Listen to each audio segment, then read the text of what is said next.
Hey, you came back. Right. This is probably going to be a disaster. I'm going to give it a crack. I'm going to end up so far into it that there won't be any going back. So I'll have to just get it done. I did forewarn people that when the Gloria goes off to get paint, that's going to come out.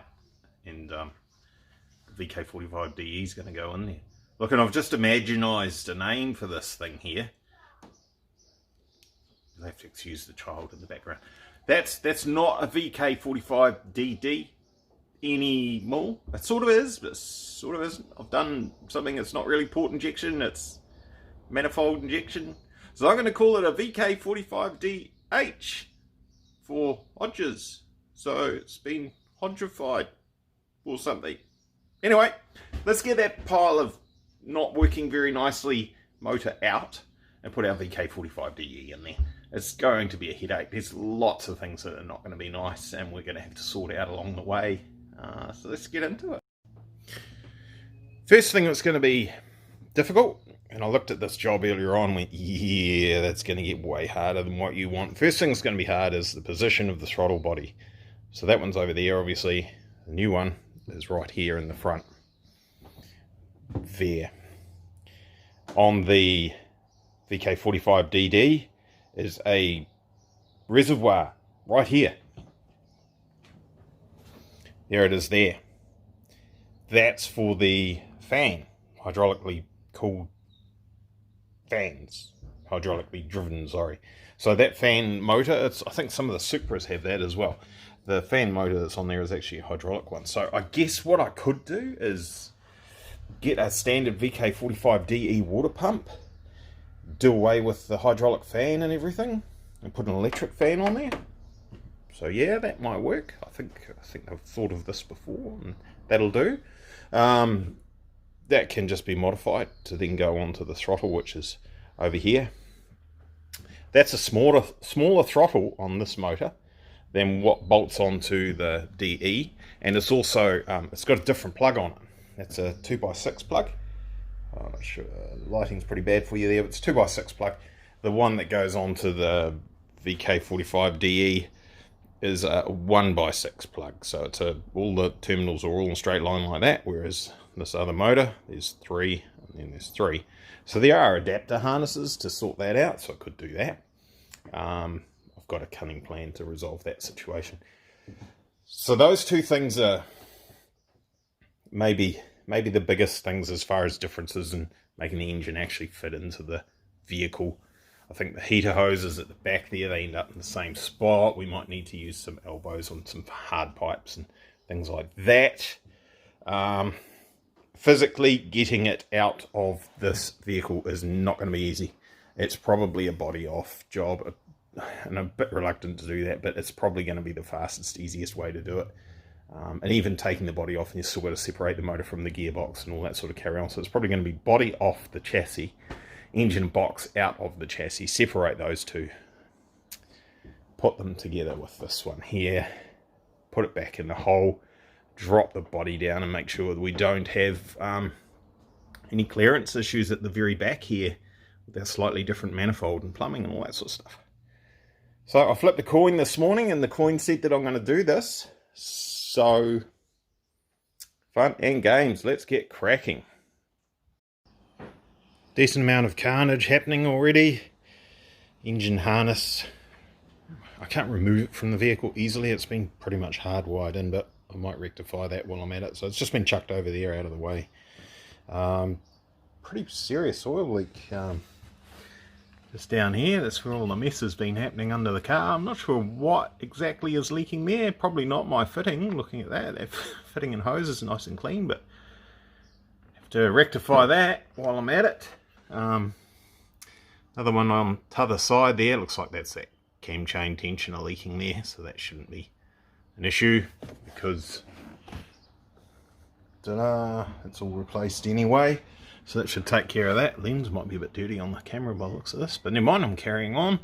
I'm going to take most of these accessories off the front of the motor. They have to come off anyway. Might as well do it while it's nice and steady and not going anywhere and reduce some weight. Originally I was thinking about lifting the body up, but I don't think I need to do that. I've pulled the radiator and aircon condenser out of the way there. You can actually take this whole front panel section, front nose, whatever you want to call it, take the bumper and headlights, and the whole shooting match all comes off. Make it really easy, but my crane will lift over the top of that pretty easily, and we've got a lot of room, so I think I'll do it that way. If it turns to rubbish, I'll have to fix it. So alright, I'll keep going. Just ripping more stuff off it before we yank it out of the hole. Power steering pump can actually stay in the chassis like that. That's quite handy. Out of the way. Give it a little bit of a clean in that general area. I don't want rubbish falling on my head while I'm working under it shortly. Pulled the manifold off because that's quite heavy and bulky and gets in the way. Good to see there's not a lot of oil in the inlet manifold there.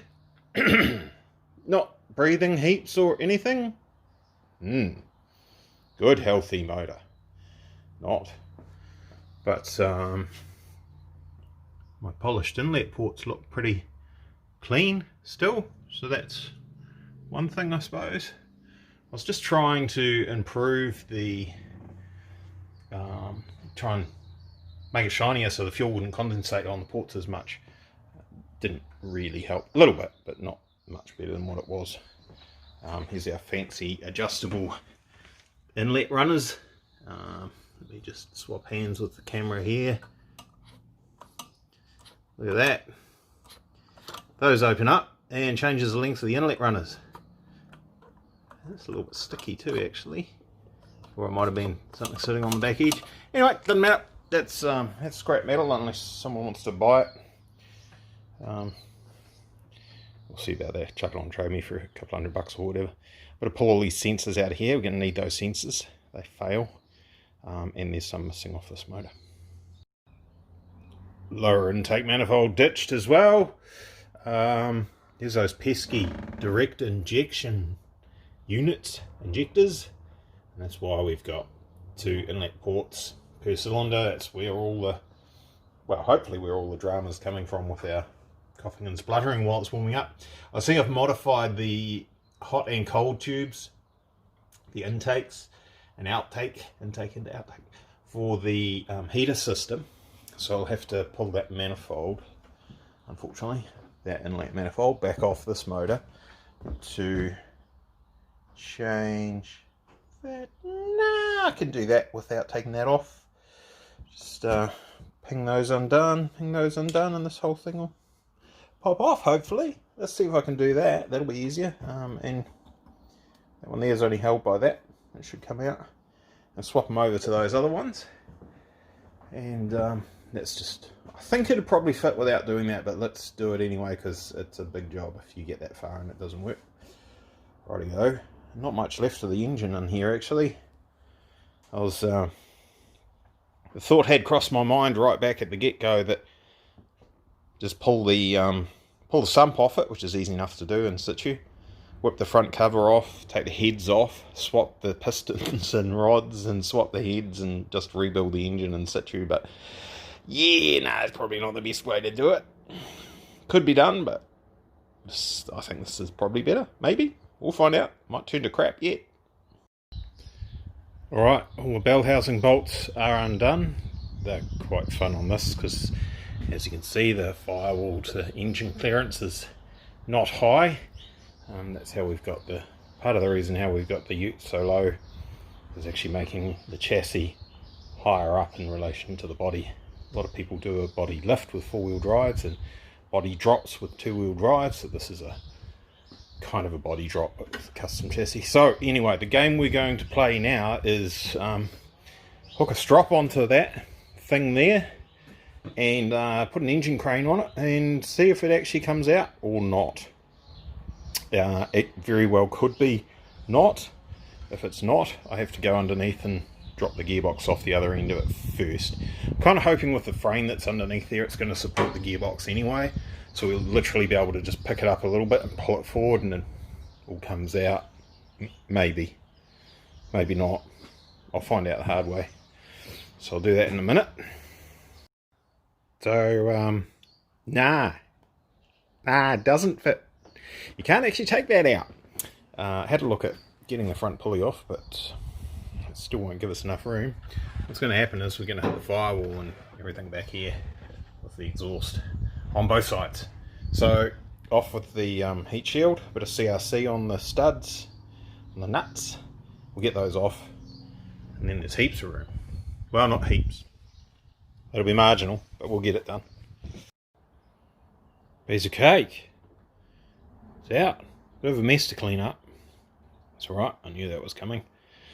So there's my two-wheel drive manual 6-speed D40 Navara diesel bloody gearbox with a VK45 D bell housing spliced onto that. Sort of works, sort of doesn't. Got a couple of things not quite right on that, but that's alright. Whatever. VK45DD, VK45DE. Successfully gridlocked the workshop. Can't move anymore. I have to sleep here tonight. That's my little space. So that's alright. Well, that'll do for today. And I'll smash this up tonight for you. And we'll do another one tomorrow. And hopefully that's going to be back in there. That might actually be quite hard. I think it's probably going to be easier to actually drop that gearbox out, to be honest. I've done this the hard way. Drop the gearbox on the floor, put the engine in, put the gearbox back in. It's going to be too much of a fight to get that onto there. So we'll do that. Alright, there we go. I'll clean this mess up. It'll be tidy tomorrow. Oh, by the way, don't use push lock hose or fuel. See all those cracks in that? It was back in the day, everyone was like, oh yeah, no, it'll be alright. Actually, it looks like it's even leaking a little bit there, doesn't it? Maybe, maybe not. So don't do that. Alright. Cheers, boy.